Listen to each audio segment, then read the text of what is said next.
Hello, everyone. One of the biggest pieces of feedback I got from my first interview with George Howard was most people had no idea what we were talking about. They had never heard of the insane construction of the pyramids or the Serapeum and the boxes in them. So I figured I'd do a few small videos with slideshows and a bunch of pictures in them showing you exactly what we were talking about so you'd have a better idea of how absolutely insane these pyramids and boxes that exist really are and how we couldn't make them today if we wanted to. So I hope you like the video. It's on the shorter side. Please subscribe to the channel and hit the like button. Without that, I won't be able to keep doing this. So I hope you enjoy. If you have any questions, feel free to leave them in the comments, and I'll cover them in the next video. Thanks, guys. Hello, everyone. Just wanted to give you a quick rundown on the Serapeum of Saqqara. It's underground. It's located by the Step Pyramid of Djoser on the Giza Plateau. And it's got some really interesting things in it. You can see here is a map of what's underground. It's a little maze of tunnels. And every one of these dark black squares you see is one of the sarcophagus. They're actually 3 to 6 feet below the floor of the tunnel, which is crazy. All the boxes are made out of a single piece of granite. The box itself weighs about 70 to 80 tons, and the lids for them weigh another 40 tons or so. And mainstream Egyptologists say that they were used to bury apis, which are another name for bulls. But no one has ever found a single thing in any of the boxes, even once they were able to move the lids and look inside. So you can see it's quite a maze. And if you look at the top of the maze here, this big long line, and there's a black square in the middle, that's one that was abandoned in the middle of the hallway. And they don't know why it was left there. Maybe they got interrupted in what they were doing. Maybe there was something wrong with it and they just left it. We don't know. We may never know. But it is crazy nonetheless. Now here's some dimensions I wrote up for the size of the boxes. So this is a top view looking down at the box itself without the lid on it. And you can see it's 12.5 feet wide by 7.5 feet. And the interior of it is almost 10.5 feet wide by almost 5 feet, which leaves about a 3-foot wall all the way around the box.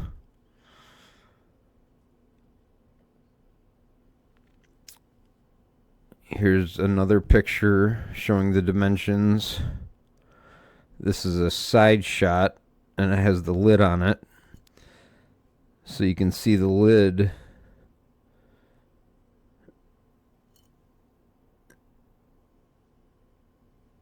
is almost 2.5 feet tall.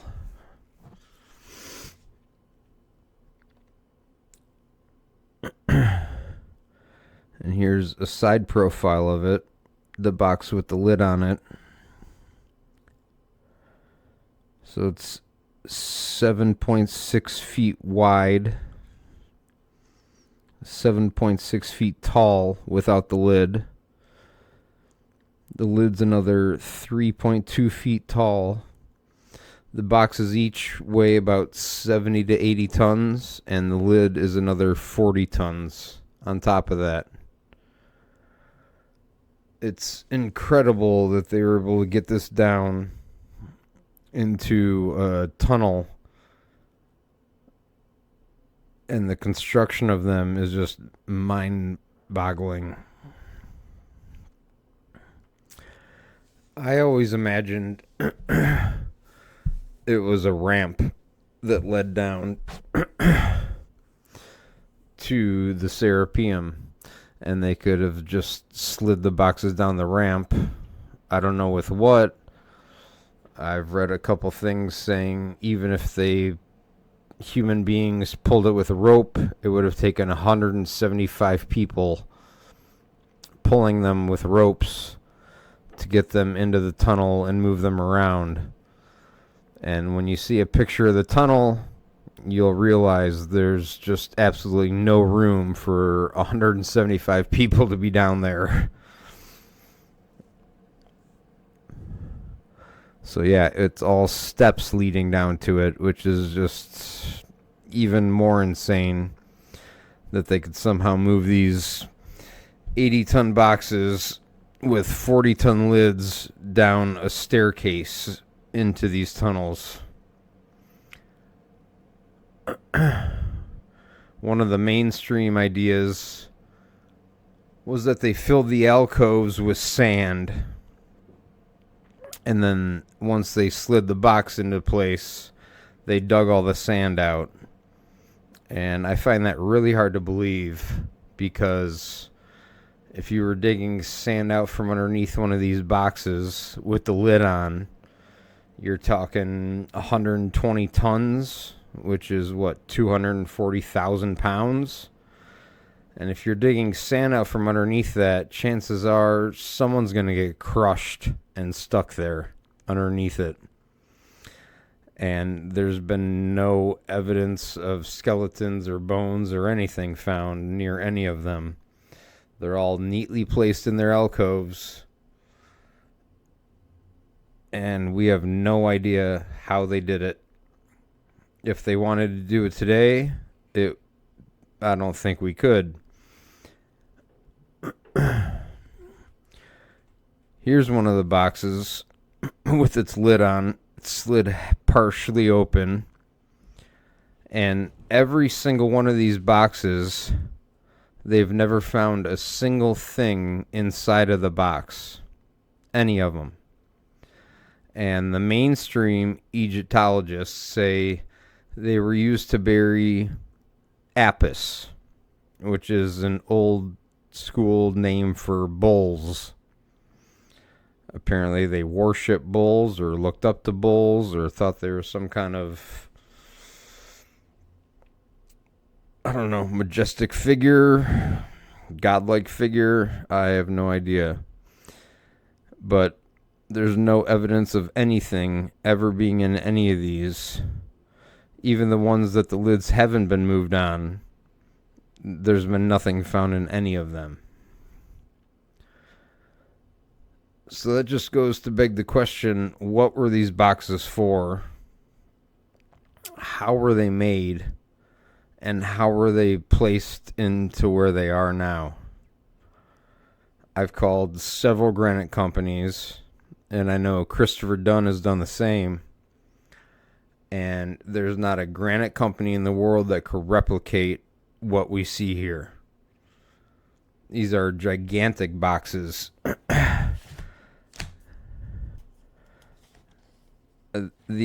Just the sheer size of them alone, and the fact that the interior of them, the walls are almost 3 feet thick, and they're cut perfectly perpendicular with perfect 90-degree angles, and they're polished to a mirror finish on the interior. We don't have the technology today to be able to create something like that. I've contacted every granite company I could find around Michigan, where I live, and none of them could do something like this.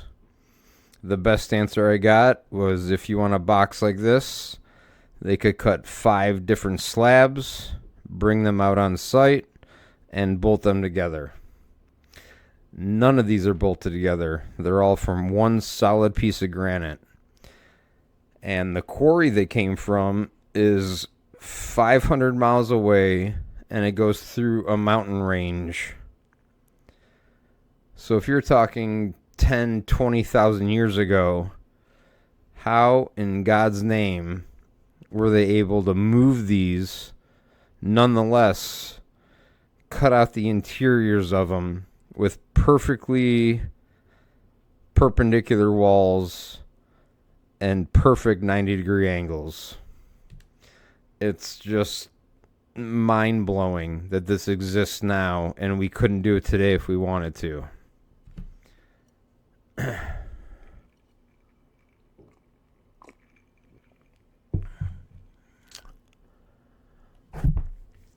Here's a picture of the box with one of the lids on it.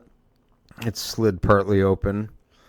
I know the Brothers of the Serpent have climbed inside of them when the guides weren't around.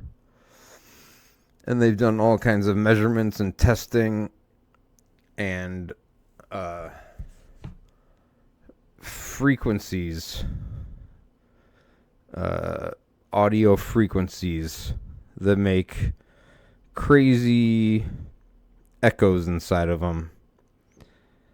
And that's another thing that I still need to look more into, but the fact that these boxes exists and we couldn't make them today if we wanted to, if money was no object, it's just mind-blowing that they exist for the last 10, 20,000 years old. We have no idea how old they are. There's no way to date the granite that they're made out of.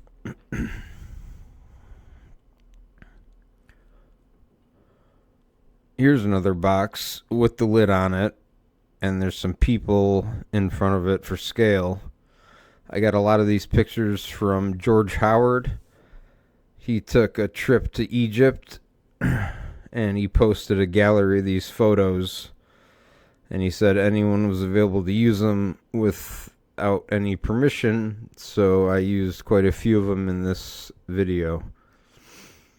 But if you look how gigantic these things are, and the fact that the lids are chamfered, I'll show you a picture of the hallway in a minute that they were moved down. But if the lids weren't chamfered on the corners, they would have never fit. Because all the hallways leading through the Serapeum are archways, basically. They're curved on the top. So a square box with a square lid would not have fit. But as you can see, I don't know how tall these people are exactly, anywhere between 5 and 6 feet tall. The box alone takes up that much space, not to mention the lid.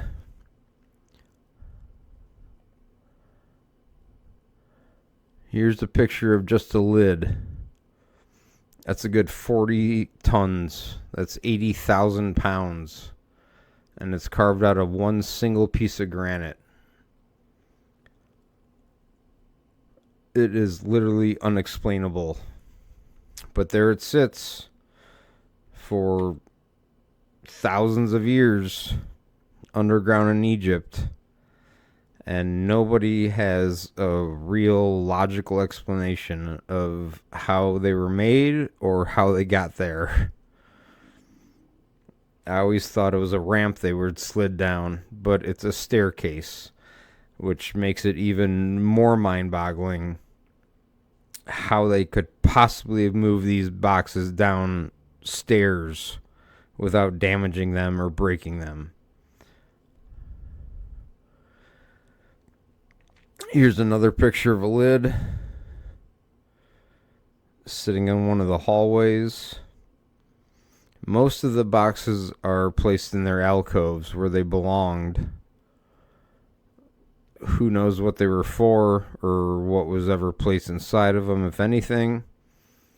But there were a couple that they abandoned in the hallway. I don't know if there was something wrong with them or they got interrupted during the process and they couldn't finish what they were doing.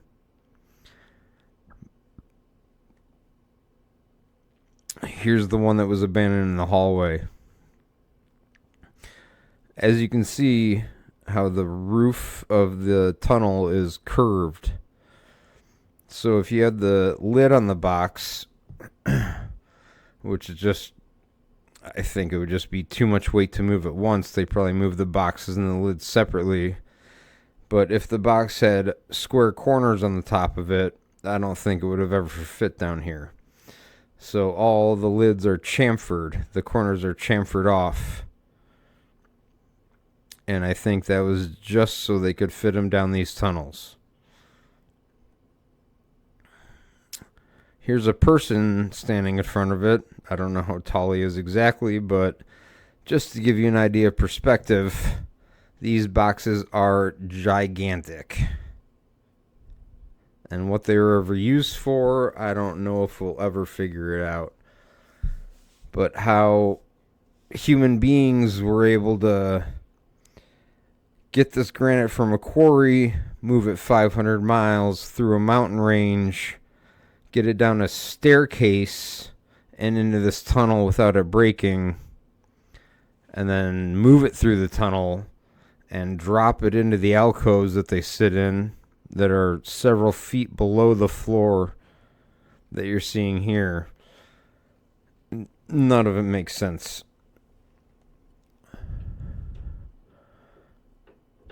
Here is someone, I don't know if this is one of the brothers of the Serpent or George Howard or Christopher Dunn, but they're using a square, a carpenter square, to show how exactly precise the 90-degree angles are of these boxes. I mean, they are cut absolutely perfectly.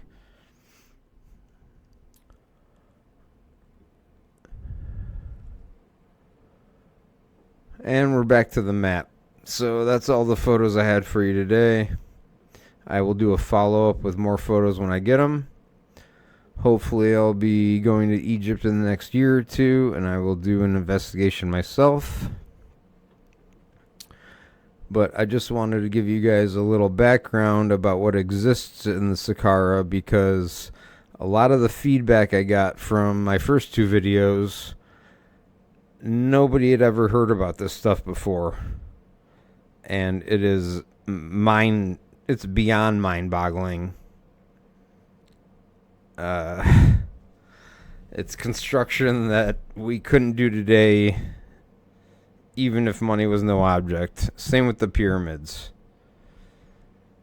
Even if we had an unlimited funding, I don't think we'd be able to build them today if we wanted to. The way they're cut, inside and out, perfect 90-degree angles inside, perfectly perpendicular to each other, and polished to a mere finish. They obviously served some very important purpose to the Egyptians or whoever came before them back in the day, because we really don't know how long these things have been there. It could be 5,000 years, it could be 20,000 years. We have no clue. There's no way to date granite. You can date the material, the dirt, and whatnot around the granite, but that doesn't necessarily mean anything. If that dirt was there before they excavated and made this maze of tunnels for the boxes to sit in, we just have no idea how old they are. And it's one of the many mind-blowing things that exist in Egypt that we have no answers for.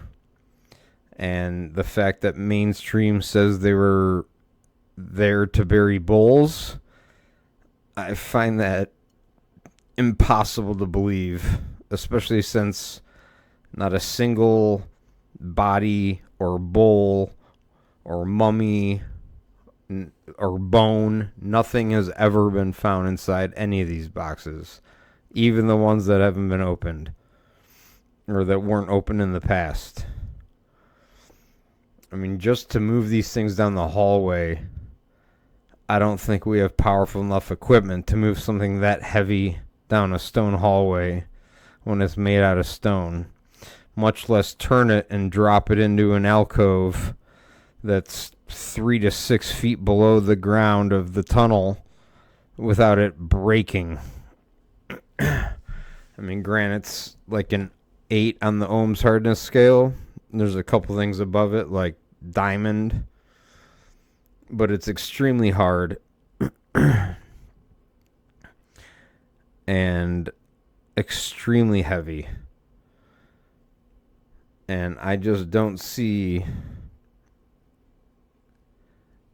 how any of us could really buy into the mainstream explanation of these were made as burial tombs. And even if they were burial tombs at one time, how were they created? How were they made? How are they cut the way they are? And how are they placed down there?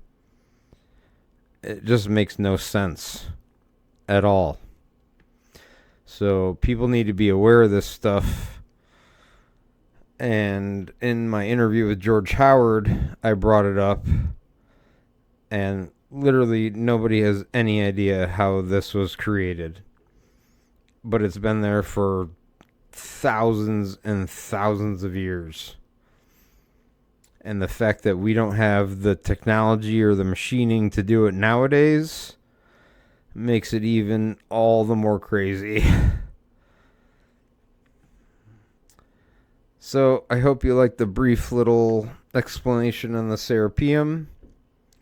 I'm going to do another one about the Pyramid of Giza, because that has a ton of unexplainable stuff to it as well.